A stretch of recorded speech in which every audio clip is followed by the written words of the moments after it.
Assalamualaikum warahmatullahi wabarakatuh. Saya Adi Solehan, kelas 2C, NIM 2111290078. Di sini saya akan menjelaskan tentang fonem, alofon, distribusi, komplementer, pasangan minimal, perubahan bunyi, asimilasi, disimilasi, metathesis, dan yang terakhir, elipsis. Fonem. Fonem adalah bunyi bahasa yang berbeda atau mirip satu sama lain dalam sebuah penggunaan bahasa yang sama. Dalam ilmu bahasa, fonem itu ditulis di antara dua garis miring. Jadi, di dalam bahasa Indonesia, fonem P dan fonem B merupakan dua fonem yang kedua bunyi ini membedakan arti. Alofon. Alofon adalah varian pelafalan fonem berdasarkan posisi dalam kata. Misalkan fonem B dan dalam bahasa Indonesia dilafalkan pada posisi awal, yaitu kata besar, dan tengah pada kata kabel. Berbeda dalam fonem ini pada posisi akhir, yaitu pada kata jawab. Selanjutnya distribusi. Distribusi komplementer.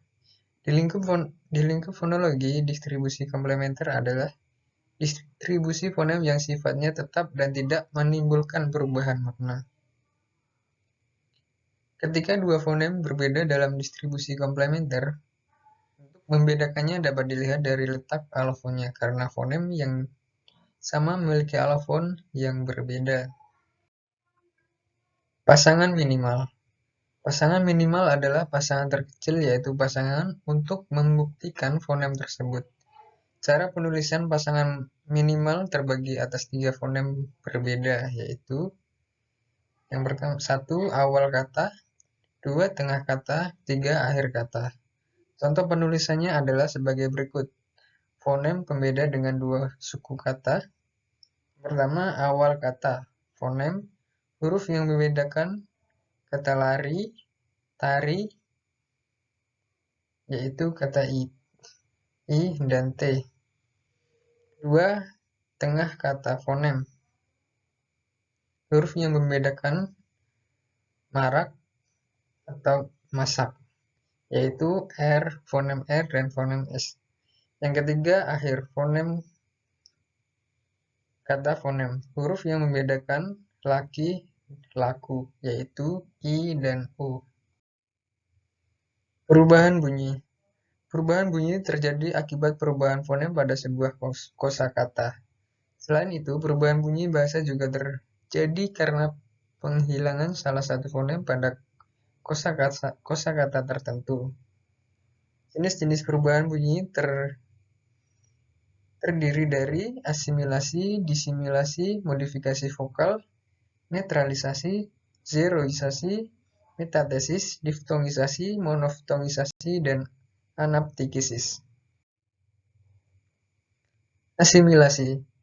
Asimilasi adalah proses yang penyamaan atau penyesuaian bunyi atau fonem.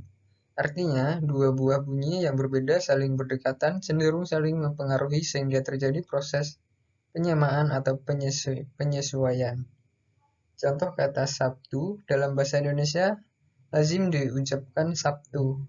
Terlihat bunyi B berubah menjadi bunyi P sebagai akibat dari pengaruh bunyi T. Perubahan tersebut merupakan jenis asimilasi fonemis. Disimilasi. Disimilasi adalah perubahan sebuah fonem yang berdekatan satu sama lain menjadi fonem yang berbeda. Contoh kata cita dalam bahasa Sanskerta menjadi cipta. Dalam bahasa Indonesia, meskipun istilah cita juga masih ada. Metathesis. Metathesis yaitu pertukaran letak fonem. Lebih jelasnya, metathesis adalah perubahan letak huruf, bunyi, atau suku kata dalam kata. Metathesis ini sering terjadi dalam proses penyerapan bahasa pada anak-anak. Dalam bahasa Indonesia, kata-kata yang mengalami metathesis ini tidak banyak, hanya beberapa kata saja. Misalkan, selain jalur ada kata lajur, selain kolor ada koral, selain besaran tas ada berantas. Yang terakhir, elipsis. Elipsis adalah majas yang menghilangkan sebagian kata-kata atau kalimatnya. Majas tersebut sering digunakan dalam karya sastra berbentuk puisi, Penghilangan ini berfungsi agar kalimat lebih efektif dan lebih sopan. Contoh majas elipsis, kakak baru akan dari Jakarta malam nanti. Unsur predikat pulang dalam kalimat tersebut dihilangkan. Sekian penyampaian yang bisa saya sampaikan, kurang lebih saya mohon maaf. Saya akhiri, wassalamualaikum warahmatullahi wabarakatuh.